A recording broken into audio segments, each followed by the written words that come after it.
Eğitim öğretim paydaşlarının bildiği gibi Diyarbakır için 2013-2014 eğitim öğretim yılı maalesef iyi geçirdiğimiz söylenemez.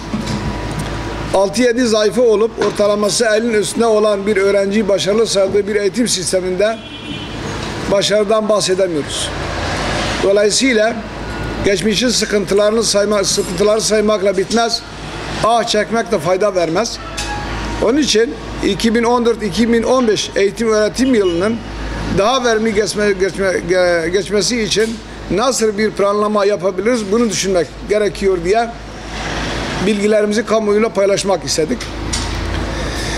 Malum genel eğitimimiz ele alındığı zaman dünyada, ülkemizde ve ilimizde eğitim öğretim ciddi bir sorun. Gerçekten nitelikli insan yetiştirmekte zorlanıyoruz.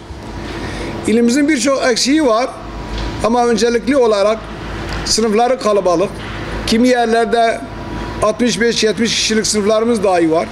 İkinci olarak öğretmen yetersizliği söz konusu.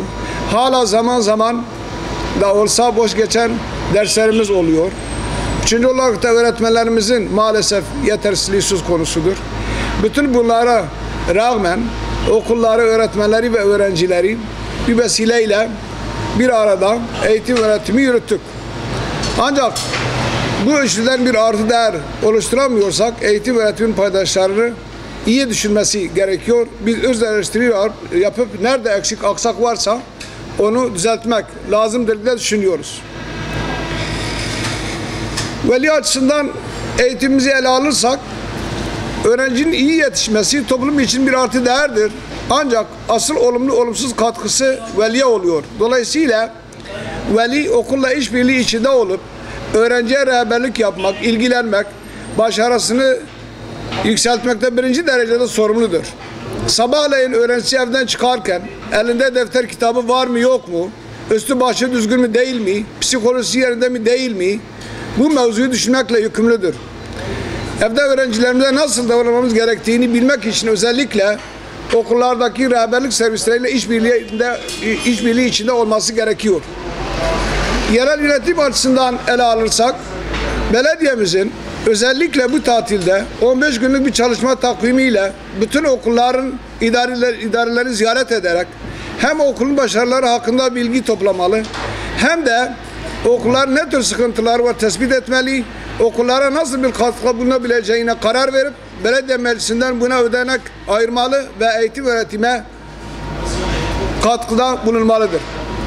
Milli eğitime gelince, milli eğitim idarecileri ve öğretmenleri mesleki ve pedagojik seminerlerden muhakkak geçirmeli.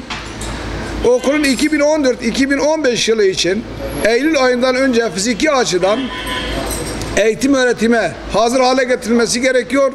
Bu konuda azami gayret göstermesini bekliyoruz. Okul müdürünün üstü yöneticilerin de okula lojistik destek vermeleri gerekiyor. Müdüre amirlik taslamaktan öte ciddi anlamda okula katkılarını bekliyoruz. Her alem bilsin ki okul müdürünün üstü milli eğitimin bürokratik yönetimi okullara moral ve motivasyon açısından bir katkıları yoksa koltuğunun hakkını vermiyor demektir. Ayrıca atama merci olan Milli Eğitim Bakanlığı'na da kara bir leke sürüyorlar. Evet efendim, dolayısıyla kanaatimiz o ki maaşları da helal değildir. Oturarak, evrak imzalayarak mesai yapmak milli eğitimin ölçülerine aykırıdır. Bir de eğitim öğretimin paydaşları olan sendikalarla ilgili bir şeyler söylemek istiyoruz. Kimi eğitim sendikalarımız iktidarın nimetlerinden yararlanma gibi emellerin peşine düşmüşken diğer açıdan bir başka sendika aman efendime söyleyeyim nesil İslam'la selamlaşıyor. Artık okullarda mescid var. İnsanların inançlarına saygı duyulur diye telaşa kapılan sendikalarımız var. Biz bunu ayıpsıyoruz.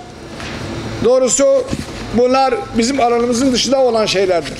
Dolayısıyla üyelerine seslenerek şöyle diyoruz. TOKİ oyunlarıyla müteahhitliğe heveslenen, din ve dil sömürüsünü yapan bu sendikaların vabalından ancamında siz de sorumlusunuz. Yönetimlerinizi sorgulayın ve onları yönlendirin. Gerçek anlamda rolleri neyse üstlensinler ve eğitim öğretime katkıda bulunsunlar. Üniversitemizle ilgili bir değerlendirmemiz var.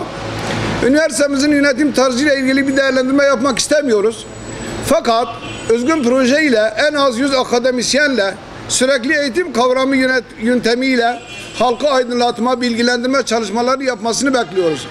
Vatandaşlık hak ve ödevleri, insan hakları, tarım toplumu nasıl olmalı, akrabalık ve komşuluk ilişkileri hakkında bu konularda muhakkak toplumumuzu aydınlatmak gibi bir sorumluluğu vardır diye düşünüyoruz. Emniyetimizle ilgili paylaşmak istediğimiz bir mevzu var. Emniyetimiz dört bir koldan okulları ziyaret ederek emniyet açısından bir endişeleri var mı yok mu sormalarını istiyoruz. Tespit etmelerini bekliyoruz. Bu emniyet sorunun giderilmesi için bir planlama yapması lazımdır diye düşünüyoruz. Ayrıca polis istemiyoruz diyen okul yönetimlerinden de yazılı bir belge alarak sorumluluğu okul yönetimine üstlenmesini istiyoruz. Öyle ya, bazıları polis istemiyoruz diye derken okulda tabii bir sürü sıkıntılar oluşuyor. Ama kim niye istemiyor onu da yazılı belgeyle imza karşılığı olarak belirsin. Unutmayalım ki bu sene birçok okulumuzda öğretmenler saldırıya uğradı. Bunu da huzurunuzda kınıyoruz. Diyarbakır'la ilgili acilen alınması gereken bazı önlemler de şunlardır. Birincisi, öğrenci sayımızın yoğunluğu semtlerimize göre ciddi anlamda sorun oluşturuyor. Acilen derslik sayısını artırarak mümkün olduğu kadar öğrencinin sınıf mevcutlarını 30'un altına çekmek.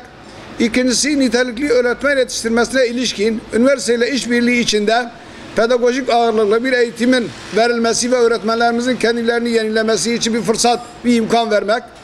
Üçüncüsü, Diyarbakır'da üzülerek ifade etmemiz gerekir ki liseler gittikçe yaygınlaşıyor ve toplumsal yapı tehdit eden bir uyuşturucu maalesef kullanımı söz konusudur liselerde, okulların etraflarında.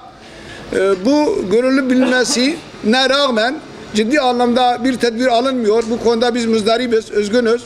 İlgileri bu konuda uyarıyoruz ilgileri. Dördüncüsü, yine özellikle liselerde öğretmen-öğrenci ilişkilerinde aşırı bir erozyon söz konusu olup özellikle bayan öğretmenlerimizin sınıf hakimiyeti ve ders anlatmaları çok zor hale gelmiş durumdadır. Bu konuda üst yönetimimizin projeler üreterek bu eksikliği kapatması için çaba içinde olmasını bekliyoruz. Öğrenciye gelince diyoruz ki, ey öğrenci, bütün bu mücadeleyi sen adam gibi yetişesin, yaşayasın diye veriyoruz. Unutma, öncelikli ve ehemmiyetli bir iştir öğrencilik ve geleceğinin esasını oluşturuyor. Öyleyse dört elle işine sarıl ki geleceğin parlak olsun. 50-60'la sınıfını geçtin diye kendini avutma. Tatilleri de değerlendirerek bilgine bilgi kat, toplumda saygın artsın, bir rolün olsun. Kamuoyuna saygıyla duyurulur.